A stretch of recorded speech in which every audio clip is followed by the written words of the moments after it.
Hi everyone, I am Rakhi and in this video I am going to explain you the solution regarding question number 4 which is on page number 33, class 9, chapter number 3, atoms and molecules, NCERT text. Okay, so what is the question? Let's have a look. Question है, which postulate of Dalton's atomic theory can explain the law of definite proportion? तो सबसे पहले मैं आपसे ये पूछना चाहती हूँ कि what actually is law of definite proportion. Law of definite proportion क्या है, आप इसको किस तरह से एक्सप्लेन करेंगे? क्या आपको पता है, आपके माइंड में है कि भाई ये है लॉ ऑफ डेफिनेट प्रोपोर्शन? चलिए मैं आपको बताती हूँ कि एक्चुअल में लॉ ऑफ डेफिनेट प्रोपोर्शन क्या है। एक एग्जाम्पल देखते हैं वाटर का, H2O, इट्स वाटर। तो वाटर के अंदर we are having two elements, hydrogen and oxygen. Fine, so what is happening कि जो हाइड्रोजन और ऑक्सीजन का जो मास का रेशो है वो हमेशा 1:8 होगा, 1:8 होगा। ठीक है, दोबारा से रिपीट करती हूँ, वाटर के अंदर हाइड्रोजन और ऑक्सीजन का जो मास का रेशो होता है वो हमेशा 1:8 होगा, चाहे किसी भी सोर्स से, किसी भी केमिकल रिएक्शन से हमें वाटर मिल रहा हो इन प्रोडक्ट। हमेशा H2O के अंदर हाइड्रोजन और ऑक्सीजन का जो मास का रेशो होगा it will be 1:8। Similar is the case with ammonia, NH3। Ammonia के अंदर भी जो नाइट्रोजन और हाइड्रोजन का मास का रेशो होगा वो हमेशा 14:3 का होगा, चाहे किसी भी सोर्स से हमें अमोनिया मिल रहा हो इन दी प्रोडक्ट। ठीक है, कोई मैटर नहीं करता किसी भी सोर्स से हमें अमोनिया मिल रहा हो, वाटर मिल रहा हो, जो उनका रेशो है मास का ऑफ वाटर के अंदर हाइड्रोजन एंड ऑक्सीजन, अमोनिया में नाइट्रोजन एंड हाइड्रोजन, वो वैसे का वैसा ही कांस्टेंट रहेगा हमेशा। वाटर में इट इज 1:8 एंड अमोनिया में इट इज 14:3। सो कहने का मतलब यहाँ पर ये है कि in a chemical substance,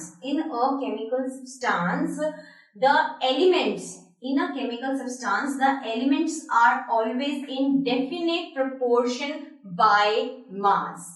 In a chemical substance the elements are always in definite proportion by mass. ठीक है, तो ये है law of definite proportion.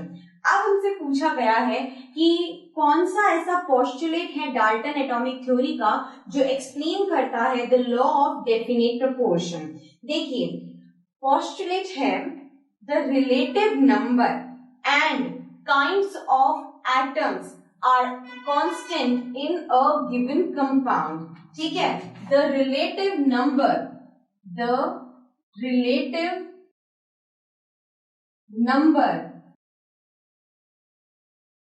and kinds of atoms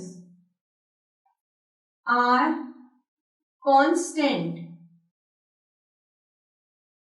in a given compound. तो डाल्टन का ये वाला पोस्टुलेट एक्सप्लेन करता है लॉ ऑफ डेफिनेट प्रोपोर्शन को। तो कैसे लिखेंगे? The postulate of Dalton's, the relative number and kinds of atom are constant in a given compound explains the law of definite proportion. ठीक है, so I hope आपको समझ में आ गया होगा कि what actually is law of definite proportion और Dalton का कौन सा ऐसा postulate है जो इस law को explain करे, वो मैंने आपको बता दिया है।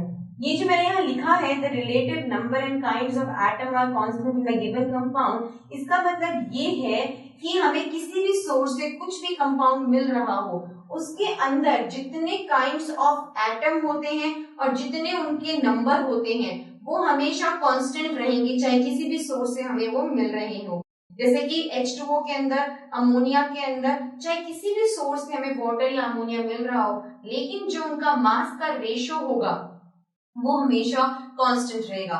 For water it will always be 1:8 and for ammonia it will always be 14:3। ठीक है, तो ये बात हुई लॉ ऑफ डेफिनेट प्रोपोर्शन की और ये बात हुई इस क्वेश्चन के लिए भी and the solution is on the board. मैंने आपको एक्सप्लेन भी कर दिया है। फिर भी किसी चीज का कोई भी डाउट हो then please let me know your doubts in the comment box given below. This is me Rakhi saying you all now good bye and take care.